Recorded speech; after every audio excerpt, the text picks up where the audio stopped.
for this? Are you down for this? If you're in the mood, we can take it to the moon. Just like a movie scene, table for two. No need to be. Adapun tujuan percobaan kali ini yaitu menentukan peristiwa tenggelam, terapung, dan melayang pada telur dengan menggunakan hukum Archimedes. Selanjutnya, adapun landasan teori. Hukum Archimedes mengatakan bahwa jika suatu benda dicelupkan ke dalam sesuatu zat cair, maka benda itu akan menjadi tekanan ke atas yang sama besarnya dengan beratnya zat cair yang terdesak oleh benda tersebut. Menurut Archimedes, benda menjadi lebih ringan bila diukur dalam air daripada di udara karena dalam air, benda mendapat gaya ke atas, sementara ketika di udara, benda memiliki berat yang sesungguhnya.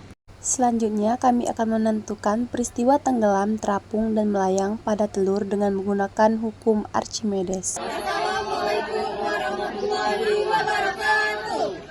Perkenalkan, kami dari nomor 8. Saya Dewi Syahna. Saya Emosi Azam. Saya Dita Marani yang akan memperlihatkan video tentang membuat telur asin sesuai dengan hukum Archimedes. Selamat menyaksikan. Ini, pada saat telur dimasukkan ke dalam air tak terisi garam, maka telur tersebut akan tenggelam karena massa jenis telur lebih besar daripada massa jenis air. Kemudian air diberi garam 1 sendok dan diaduk secara perlahan-lahan.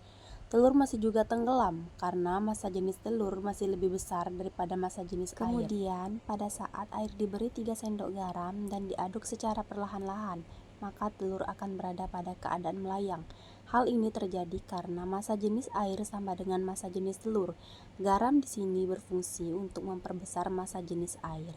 Kemudian, saat air diberi 5 sendok garam dan diaduk secara perlahan-lahan, maka telur itu akan terapung karena massa jenis air lebih besar daripada massa jenis telur. Hal ini terjadi karena semakin banyak garam yang diberikan, maka semakin besar pula massa jenis zat cairnya atau air. Keduanya yaitu kondisi telur akan tenggelam jika berat telur lebih besar daripada gaya apung yang diberikan oleh air. Berat telur ditentukan oleh massa jenis telur dan volume telur. Jika massa jenis telur lebih besar daripada massa jenis air, maka berat telur akan lebih besar daripada gaya apung. Akibatnya, telur akan tenggelam ke dasar wadah. Yang selanjutnya yaitu peristiwa telur melayang. Kondisi telur akan melayang jika berat telur sama dengan gaya apung yang diberikan oleh air. Kondisi ini terjadi ketika massa jenis telur sama dengan massa jenis air. Dalam keadaan ini, gaya apung tepat mengimbangi berat telur, sehingga telur tidak tenggelam maupun mengapung, melainkan melayang di dalam air. Kemudian, telur mengapung. Kondisi telur akan mengapung jika berat telur lebih kecil daripada gaya apung yang diberikan oleh air. Kondisi ini terjadi ketika massa jenis telur lebih kecil daripada massa jenis air.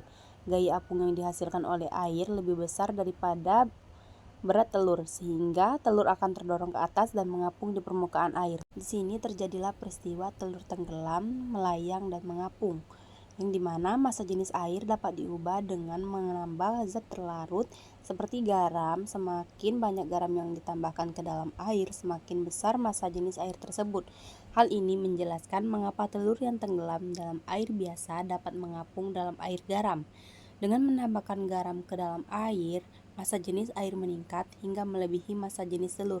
Akibatnya, gaya apung yang dihasilkan oleh air garam menjadi lebih besar daripada berat telur. Di sini kami mengambil telur dari peristiwa tenggelam, melayang, dan mengapung, dan kami lanjutkan untuk menggosok telur atau mengamplas agar pori-pori telur terbuka sehingga campuran pengasin dapat meresap ke dalam telur. Dan kami menaruh garam ke wadah untuk dimasukkan sesudah diamplas telur tersebut.